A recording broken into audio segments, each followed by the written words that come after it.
Hello everyone, welcome to my channel Indian mom in Canada. Neha, कैसे हैं आप सब? उम्मीद करती हूँ आप सब बहुत अच्छे होंगे। मैं भी बहुत अच्छी हूँ।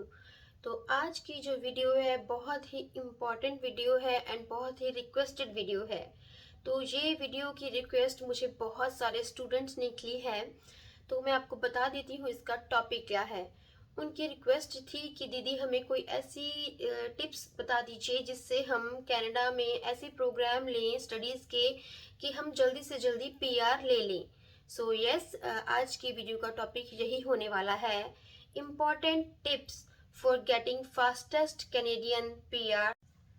तो हाँ जी, सबसे पहले मैं आपसे बात करती हूँ कि कनाडा में जब भी कोई स्टूडेंट अपनी स्टडी के लिए अप्लाई करता है तो सबसे पहले मायने रखती है लोकेशन, या आप कह लीजिए प्रोविंस। मीन्स वो कौन सी प्रोविंस चूज करता है जहाँ पर जाकर उसको स्टडी करनी है।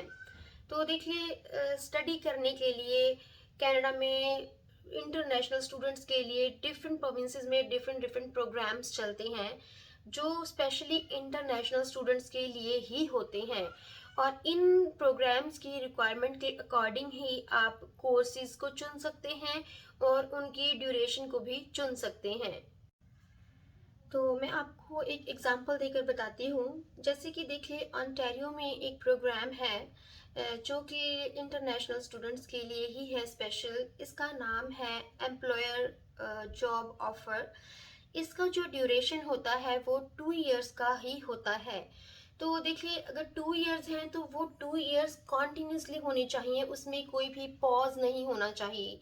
क्योंकि कुछ स्टूडेंट्स क्या करते हैं, देखिए जैसे वो आए ये प्रोग्राम लेकर और उन्होंने 1 साल का कोर्स किया कंप्लीट, एंड उसके बाद उन्हें पता चलता है कि हमें कोई और इजी कोर्स ले लेना चाहिए एंड फिर हमें पीआर इजीली मिल जाएगी। फिर जब उनको लगता है कि नहीं, ऐसा नहीं करना था क्योंकि हम इस प्रोग्राम के थ्रू आए थे, तो वो फिर क्या करते हैं, वो दोबारा से उसी प्रोग्राम में जाने की कोशिश करते हैं। बट देखिए, इस टाइम पे उनका जो ये प्रोग्राम है वो वैलिड नहीं होता, क्योंकि इन्होंने डायरेक्टली बोला होता है कि हमें 2 इयर्स चाहिए, कोई पॉज नहीं चाहिए था। सो उनकी देखिए इससे टाइम भी वेस्ट होता है, उनकी मनी भी वेस्ट होती है और उनको सभी एफर्ट्स दोबारा से करने पड़ते हैं, सारा प्रोसीजर दोबारा से लेना पड़ता है, करना पड़ता है। अदरवाइज वो इस प्रोग्राम के लिए एलिजिबल नहीं होते हैं। And one more important thing, जब आप वहां पर आते हो किसी भी प्रोविंस में, स्पेशल जैसे आप ओंटारियो के लिए आए हो, तो आपको आपने जो प्रोग्राम लिया है तो आपको वो पीआर का प्रोसेस वहीं पर चलाना पड़ेगा। उस प्रोग्राम के तहत आपको फिर शिफ्ट नहीं कर सकते हो। अगर आपने शिफ्ट किया किसी और प्रोविंस में तो वो प्रोग्राम टोटली खत्म, आपको नए सिरे से फिर सब चीज़ें शुरू करनी होंगी। So that's why this is very very important कि आप यहाँ पर आने से पहले सोचिए कि आपको किस प्रोविंस में जाना है। बिकॉज मेरे बहुत से नॉन स्टूडेंट्स ऐसे भी थे जिनको किसी ने अच्छे से गाइड नहीं किया। तो अब मैं आपको सेकंड लोकेशन के बारे में बताती हूँ, दैट इज़ अटलांटिक आइलैंड। यहाँ की जो 4 प्रोविंसेस हैं उसमें जाकर भी जो इंटरनेशनल स्टूडेंट्स होते हैं पीआर के रिगार्डिंग अपने प्रोग्राम चूज कर सकते हैं। एंड इन 4 प्रोविंसेस में जो पीआर लेनी है वो इंटरनेशनल स्टूडेंट्स को इजी हो जाती है, क्योंकि यहाँ की जो प्रोग्राम्स हैं वो इतने डिफ़िकल्ट नहीं होते हैं एंड इनकी रिक्वायरमेंट्स भी इजीली कवर अप हो जाती हैं। इनमें पॉइंट्स भी बहुत ज़्यादा नहीं चाहिए होते हैं।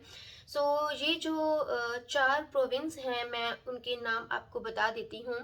फर्स्ट नंबर पर है Nova Scotia. Second number is Prince Edward island. Third number is new Brunswick. And जो फोर्थ है वो है न्यू फाउंडलैंड एंड लेब्राडोर। तो इन जगहों पर जाकर भी आप कोर्स ले सकते हैं। ये टोटली आप पर ही डिपेंड करता है। सो इसमें भी वही होता है कि आप अगर डायरेक्टली 2 इयर्स का कोर्स लेते हो उसके बाद आपको अपना जॉब ऑफर लेटर मिल जाता है। After that you guys can easily apply for PR. So एक और चीज़ है कि बहुत से स्टूडेंट्स का ये क्वेश्चन होता है कि हमें डिग्री करनी चाहिए वहाँ यहाँ पर आकर, या डिप्लोमा करना चाहिए, या कितने टाइम का कोर्स लेना चाहिए। देखिए, तो मैं आपको बता देती हूँ it's a kind of degree versus diploma.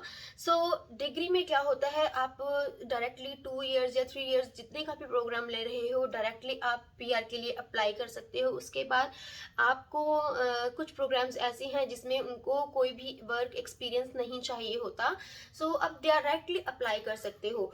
But बहुत से प्रोग्राम्स ऐसे होते हैं उनको आपके वर्क एक्सपीरियंस चाहिए होते हैं। एंड डिप्लोमा में तो डायरेक्टली आप अप्लाई नहीं कर सकते हो, उसके लिए आपको उस वर्क का एक्सपीरियंस होना ही चाहिए। सो उसके बाद आपको पीआर के लिए अप्लाई करना होता है। एंड कुछ स्टूडेंट्स तो ऐसे होते हैं, मुझे किसी ने क्वेश्चन पुट किया था, उन्होंने क्या गलती की, फर्स्टली तो उन्होंने जो कोर्सेज हैं वो ब्रेक कर करके लिए, और फिर जब उनको पता चला कि उस प्रोग्राम को आप 2 इयर्स का कोर्स करने के बाद पीआर के लिए सीधा अप्लाई कर सकते थे, पर उनका वो टाइम ही निकल गया था। सो प्लीज जब भी आप यहाँ पर आते हो तो ईच एंड एवरीथिंग अपने माइंड में रखिए, क्योंकि जिस ड्यूरेशन के बाद आप अप्लाई कर सकते हो तो आपको उतने ड्यूरेशन के बाद ही अप्लाई करना होता है। अगर वो टाइम निकल गया तो फिर आप सोचिए कि आपको फिर एक नए सिरे से शुरू करना पड़ता है। तभी तो कुछ लोग बोलते हैं कि हमारी तो 3 साल में पीआर हो गई, हमारी तो 2 साल में पीआर हो गई है। कुछ लोगों को 5-6 साल भी लग जाते हैं। एंड अगर आप प्रॉपर हर चीज फॉलो नहीं करते हो तो आपको इससे ज्यादा टाइम भी लग सकता है। सो दैट्स वाई आप जब भी चीजें करते हो तो उसके बारे में पूरी नॉलेज लीजिए, उसके बाद उस प्रोग्राम में जाइए एंड अकॉर्डिंग टू दैट अपना प्रोविंस भी चूज कीजिए।